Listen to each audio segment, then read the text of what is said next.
कर्म ही व्यक्ति की पहचान का मुख्य आधार होता है। नमस्कार दोस्तों, मेरा नाम पुष्पा है और आज मैं एक साधु जी की आपको ना स्टोरी शेयर करना चाहती हूँ, जिन्हें भगवान बुद्ध भी कहा जाता है। एक बार क्या होता है, भगवान बुद्ध जी नदी के किनारे नहाने जाते हैं, स्नान करने जाते हैं। तो वो जब स्नान कर रहे होते हैं तो वो देखते हैं कि एक पानी में एक बिच्छू होता है, वो पानी में गिरा हुआ होता है और वो बिच्छू पानी से निकलने का बार बार प्रयास कर रहा होता है। बार बार वो निकलने का यत्न कर रहा होता है, लेकिन उससे निकला नहीं जा रहा होता क्योंकि वो किनारे से काफी अंदर चला गया था।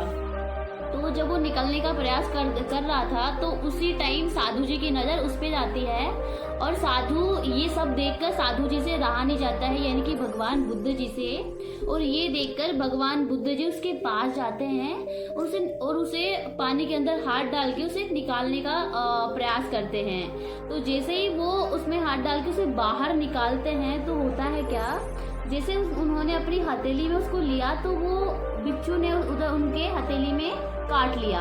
जैसे ही उन्होंने उनकी हथेली को काटा तो वो पेन के कारण उनका हाथ हिला और वो वापस से पानी में गिर गया। दोबारा वो वही करते हैं, उनको हाथ से निकालने की कोशिश करते हैं और वो बिच्छू ने काटता है और जैसे ही वो काटता है वो वापस से पानी में गिर जाता है। तो ऐसा ही उन्होंने 2 से 4 बार किया, लेकिन वो कंटिन्यू करते रहे। इसी दौरान उनके पास से एक व्यक्ति गुजरता है और जब वो व्यक्ति गुजरते हुए साधु जी को यही करते हुए देखता है कि वो उस बिच्छू को बार बार निकाले जा रहे हैं और बिच्छू है कि उन्हें बार बार काटे जा रहा है और बार बार पानी में वापस से गिरा जा रहा है। तो ये देखकर साधु जी को उस व्यक्ति ने पूछा कि हे साधु, तुम ये क्या कर रहे हो?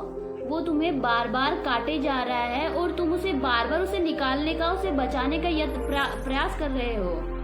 तो ये सुनकर साधु जी बड़ी शीतल सरल भाषा में उन्हें बहुत अच्छा आंसर करते हैं, बहुत अच्छा जवाब देते हैं कि हे मानव, ये बिच्छू मुझे बार बार काटे जा रहा है क्योंकि इसका स्वभाव है, ये इसका कर्म है कि ये मुझे बार बार काटे जा रहा है और मेरा कर्म है इसे बचाने का, जो मेरा कर्म मैं कर रहा हूँ।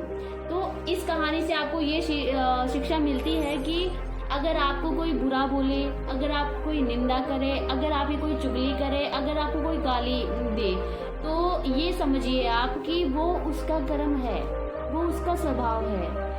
आप अपना कर्म करें, आप अपने स्वभाव को मेंटेन रखें।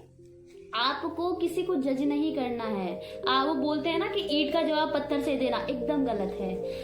हाँ दो, लेकिन उसी के लैंग्वेज में नहीं, उसी के लैंग्वेज में देना एकदम गलत है, क्योंकि अगर आप उसी की लैंग्वेज में आप उसे ईंट का जवाब पत्थर से देंगे तो आप में उसमें अंतर क्या रह जाएगा। तो इसीलिए अगर आपको कोई भी कुछ भी बोले तो आपको उसके स्वभाव जानना चाहिए कि वो उसका स्वभाव ऐसा ही है।